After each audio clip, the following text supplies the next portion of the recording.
Olá pessoal, tudo bem com vocês? Aqui é o professor Alisson de História e eu gostaria de iniciar uma explicação e correção das atividades complementares relativas ao segundo bimestre.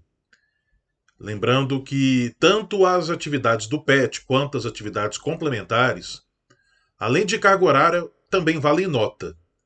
Cada semana do PET, 1,5 ponto. Cada semana das atividades complementares, 2 pontos. Então vamos a essas atividades. Eu vou usar aqui um formulário, né, para nos ajudar a fazer essa correção. Lembrando aí para os nonos anos, né, importante colocar o nome completo, tá? Nono ano R3 no caso, né, colocar o nome completo. Eu coloco sempre textos complementares, sugestões de vídeos. É importante que vocês façam essas leituras, visualizem esses vídeos e aí sim depois realizem as atividades. Sempre duas questões, né? Uma aberta e uma questão fechada. Então vamos lá. Número 1. Sobre o período da história do Brasil denominado República Velha ou Primeira República, leia e analise as proposições abaixo. Então, número 1. A figura do coronel era muito comum durante os anos iniciais da República, principalmente nas regiões do interior do Brasil. O coronel era um grande fazendeiro que utilizava seu poder econômico para garantir a eleição dos candidatos que apoiava. A figura, né, o título de coronel, surge a partir de 1831, com a criação da Guarda Nacional. Era uma espécie, né, de estrutura paramilitar existente, né, em todas as cidades, e as elites de cada cidade elas concorriam e votavam naqueles que poderiam andar armados, né, teriam armas sob autorização do Estado. E o chefe, né, dessa força paramilitar recebia o título, né, de coronel. Então era uma força paramilitar da elite, né? Uma vez aí que o exército brasileiro ainda era muito incipiente, né? Então era uma tentativa de criar uma guarda para repressão a quaisquer formas de revolta, né? Lembrando que o coronel ele era um homem, né, da elite local, né? E as pessoas que tinham essa autorização também para andarem armados eram pessoas da elite, né? Então, certamente iriam defender a elite. Mas acaba que durante o século XIX e no início do século XX, essa Guarda Nacional ela tem fim, só que o título, a força, o poder deste mandão local, né, deste coronel, ele acaba perpetuando, vai passando de pai para filho, mesmo que não existisse mais essa Guarda Nacional, né? É, Vamos lembrar que o nome da nossa escola, né, Coronel Ramos, né, José Joaquim Fernandes Ramos, né, ele foi um coronel, foi um mandão local aqui, né, foi inclusive o primeiro prefeito de Pirapora. Então, o próprio nome da nossa escola, né, representa uma figura que foi um coronel, foi um mandão local, né, então era um poderoso local que ele, através, né, dessa força política e econômica, né, ele forçava as pessoas, né, o eleitorado, a votar no nome sugerido por ele. Então, essa é número 1 aí, ela está correta. Né?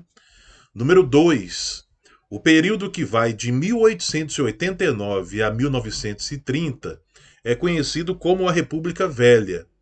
Este período da história do Brasil é marcado pelo domínio político das elites agrárias paulistas e gaúchas. O erro é esse final aqui, ó, né? Nós temos que substituir aí gaúchos por mineiros, né?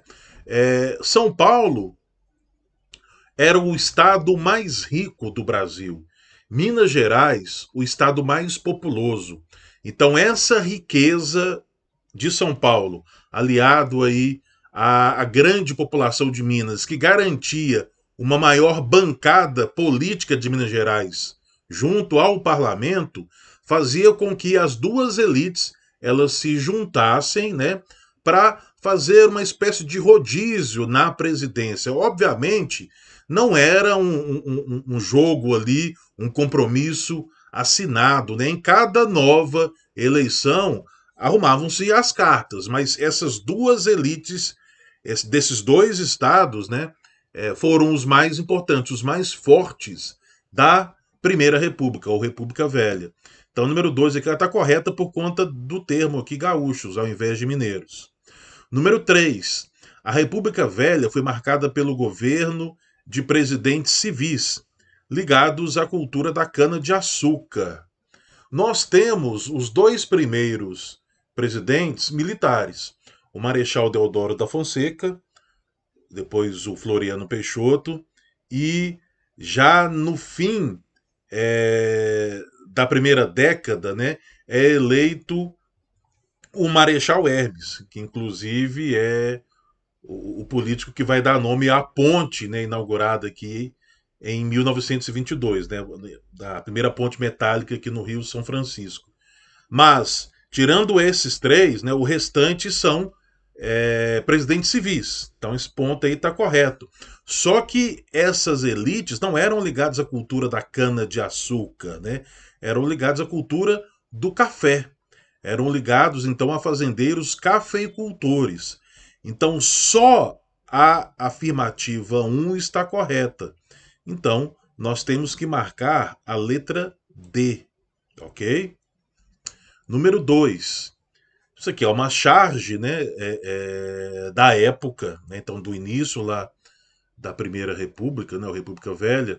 Então nós temos aqui o político, o eleitor, né, o eleitor aqui como se fosse um burro, né, um cavalo, sendo carregado, levado aqui por um cabresto, né, e a soberania brasileira. Então aqui é o lugar da urna onde você vai colocar o voto. As próximas eleições de cabresto, aí ela, né, a soberania, é o Zé Besta? Ele, o político, falando, não, é o Zé Burro. Né?